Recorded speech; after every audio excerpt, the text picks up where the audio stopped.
Guys, আসসালামু আলাইকুম and welcome back to my channel. আশা করি সবাই ভালো আছো। সো আজকে আমার হিজাব আর আমার মেকআপটা দেখে আর আমার ভিডিওর থাম্বনেল দেখে হয়তোবা তোমরা বুঝতেই পেরেছো যে আমি আজকে গালি বয় মুভি থেকে সাফিনার যে লুকটা আছে সেটা থেকে আমি এই লুকটা ক্রিয়েট করেছি।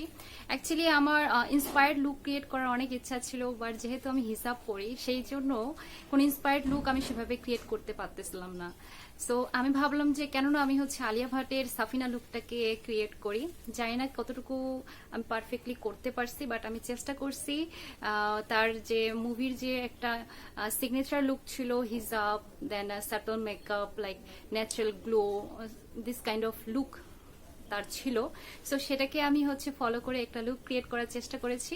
সো চলো তোমাদের সাথে শেয়ার করি যে আমি কিভাবে এটা ক্রিয়েট করেছি এবং এটার যে হিজাবটা কিভাবে সে পরেছিল সেটার আমি একটা লাইক আমি যেভাবে করে হিজাবটা পরেছি এটা আমি তোমাদেরকে দেখাবো যে আমি এই হিজাবটা কিভাবে পরছি। সো চলো দেরি না করে শুরু করা যাক। সো গালি বয় মুভি থেকে আলিয়া ভাটের এই লুকটা আমি পিক করেছি আজকে টিউটোরিয়ালটার জন্য। সো এটা একটা no makeup makeup tutorial. So যারা তোমরা নো মেকআপ মেকআপ লুক পছন্দ করো তাদের জন্য আজকের এই ভিডিওটি আশা করি হেল্পফুল হবে। সো সবার আগে আমি আমার ফেসে ময়শ্চারাইজার এবং সানস্ক্রিন অ্যাপ্লাই করেছি। দেন আমি আমার ফেসে প্রাইমার অ্যাপ্লাই করব। Primer is very important for this look. So এখানটায় আমি ফোকালুরের পারফেক্ট ফেস এই প্রাইমারটা অ্যাপ্লাই করতেছি এবং প্রাইমারটা আমি ভালোভাবে আমার ফেসে ব্লেন্ড করে দেব। প্রাইমারটা ভালোভাবে ব্লেন্ড করা হয়ে গেলে দেন আমি ফাউন্ডেশন অ্যাপ্লাই করব। আমি এখান থেকে ওয়েট অ্যান্ড ওয়াইল্ডের ফাউন্ডেশন অ্যাপ্লাই করতেছি। এটার শেড হচ্ছে গোল্ডেন বেজ আর এটা খুবই লাইট ওয়েট একটা foundation. At the same time এটা মিডিয়াম থেকে ফুল কাভারেজ দেয়। সো আমি কিছুটা প্রোডাক্ট আমার ফেসে অ্যাপ্লাই করে নিচ্ছি। দেন একটা ভেজা ব্লেন্ডার দিয়ে আমি আমার ফেসে ড্যাব ড্যাব করে সম্পূর্ণ ফাউন্ডেশনটাকে ভালোভাবে ব্লেন্ড করে নেব। এখানে ফাউন্ডেশনটাকে অবশ্যই ভালোভাবে ব্লেন্ড করে নিতে হবে, আদারওয়াইজ আমাদের ফেসের যে ফিনিশিং বা নো মেকআপ মেকআপ লুকের যে বেস মেকআপটা সবচেয়ে বেশি ইম্পর্ট্যান্ট হয়। সো সেই ক্ষেত্রে আমাদেরকে একটা ভেজা ব্লেন্ডার দিয়ে ভালোভাবে ব্লেন্ড করে নিতে হবে। আমার ফাউন্ডেশনটা ব্লেন্ড করা হয়ে গেলে দেন আমি আমার আইব্রোজটা করে নেব। সো আলিয়া ভাটের আইব্রোজটা একটু থিক এবং একদম ন্যাচারাল আইব্রোজ। সো আমি এখানটায় আমার আইব্রোজটাকে একদম ন্যাচারাল রাখবো আর সামান্য একটু প্রোডাক্ট নিয়ে আইব্রো পমেড নিয়ে আমি আইব্রোজে লাগাবো এবং একটা স্পুলি দিয়ে সুন্দর করে ব্রাশ করে করে আমি এটাকে ব্লেন্ড করে নেব। বাট এখানে আমি কোনো ড্রামাটিক আইব্রোজ ক্রিয়েট করব না, একদম ন্যাচারাল রাখবো আমার আইব্রোজটাকে। বাট যেহেতু আলিয়া ভাটের আইব্রোজটা একটু থিক সেই জন্যই আমি এখানতে আইব্রো পমেড ইউজ করতেছি এবং আমার আইব্রোজটাকে স্পুলি দিয়ে সেট করে নিচ্ছি। দেন আমি আমার ফাউন্ডেশনটাকে সেট করার জন্য এখানতে মেবলিনের ফিটমি ফেস পাউডারটা ইউজ করতেছি। খুব কম প্রোডাক্ট নিব, নিয়ে আমি আমার ফেসে ড্যাব ড্যাব করে এটাকে অ্যাপ্লাই করব। দেন আমি আমার ফেসে একটু রোজ ওয়াটার স্প্রে করে নিচ্ছি যাতে আমার বেস মেকআপটা ভালোভাবে বসে যায়।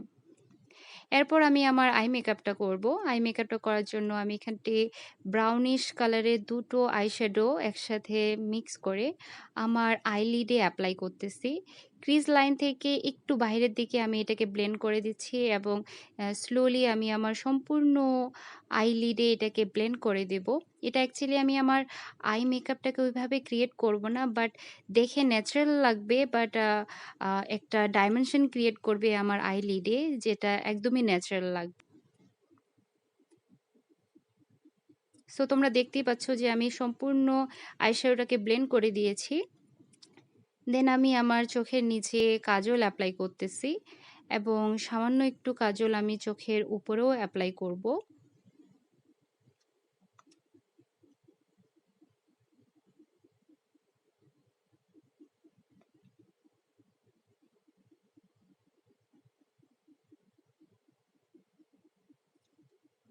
চোখের উপরে একটু কাজল অ্যাপ্লাই করার পর আমি একটা অ্যাঙ্গেল ব্রাশ দিয়ে কাজলটাকে ভালোভাবে ব্লেন্ড করে নিব যাতে দেখতে ন্যাচারাল লাগে।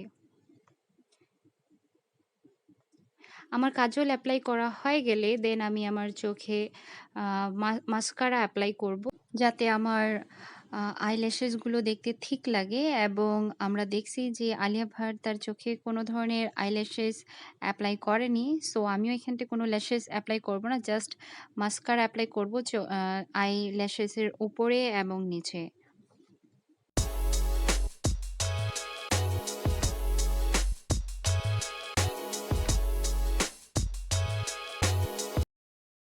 দেন আমি আমার চিকসে ব্লাশ এপ্লাই করব। সো এখানটায় একটা পিঙ্কিশ টাইপের একটা ব্লাশ আমি আমার চিকসে এপ্লাই করতেছি এবং একই সাথে আমি আমার নোজেও এপ্লাই করে নিব। খুব বেশি প্রোডাক্ট এখানটায় আমরা এপ্লাই করব না, বাট অল্প অল্প করে প্রোডাক্ট একটু চিকসে আর একটু রোজে এপ্লাই করব। ব্লাশ এপ্লাই করা হয়ে গেলে দেন আমি আমার লিপসে লিপস্টিক অ্যাপ্লাই করব। আমি এখানটায় নাইকার লিপ প্যালেট থেকে একটা পিঙ্কিশ টাইপের একটা লিপস্টিক অ্যাপ্লাই করতেছি। লিপস্টিকটা অ্যাপ্লাই করার পর একটা টিস্যু পেপার দিয়ে আমি হালকা করে ড্যাব ড্যাব করে এটাকে মুছে নিব, যাতে আমার লিপসটা দেখতে ন্যাচারাল লাগে। সো এর সাথে আমার ফেস মেকআপ ডান। এখন আমি হিজাবটা চেঞ্জ করব। হিজাবটা পরার জন্য আমার এই ধরনের দুটো পিন লাগবে। সো আমি এখন প্রথমে একটা বান করে নিয়েছি পিছনে, যাতে এবং একটু উঁচু করে, যাতে আমার হিজাবটা দেখতে ভালো লাগে। দেন আমার একটা সাইড আমি একটু লং রাখবো। সো ওইটা মেজার করে নিয়ে আমি একটা সাইড এক সাইডে রেখে দিয়েছি এবং আমার হিজাবের দুটো পার্টকে চিক্সের নিচ দিয়ে টেনে নিয়ে এসে দেন আমি এখান থেকে একটা পিন লাগিয়ে দিব, যাতে এটা মুভ না করে এবং ওটা হিজাবটা ওইখানটাই থাকে। এই ধরনের হিজাব অ্যাকচুয়ালি আমাদের রেগুলার হিজাব লুক বলে, যাতে আমরা কুইকলি এই ধরনের হিজাব পরতে পারি এবং আমরা কমফোর্টেবলি এটাকে ক্যারি করতে পারি। সো দেন আমি আমার হিজাবের অপর পার্টটা নিয়ে রাউন্ড করে মাথার উপর দিয়ে নিয়ে আসে অপর সাইডে কানের কাছে বা চিক্সের কাছে আরেকটা পিন লাগিয়ে দিব, যাতে এখান থেকে এটা মুভ না করে। আমি জানি না, আমি হিজাবের টিউটোরিয়াল কখনো বানাইনি। সো হিজাব পরার ক্ষেত্রে কিভাবে এটাকে এক্সপ্লেন করতে হয় আমি বুঝে উঠতে পারতেছিলাম না। সো যাই হোক, তোমরা দেখে হয়তো বুঝতে পারছো যে এটা কিভাবে অ্যাকচুয়ালি পড়তে হবে।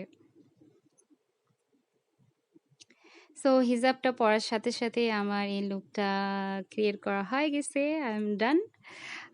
আশা করি তোমাদের ভালো লেগেছে এই ভিডিওটা, এই লুকটা।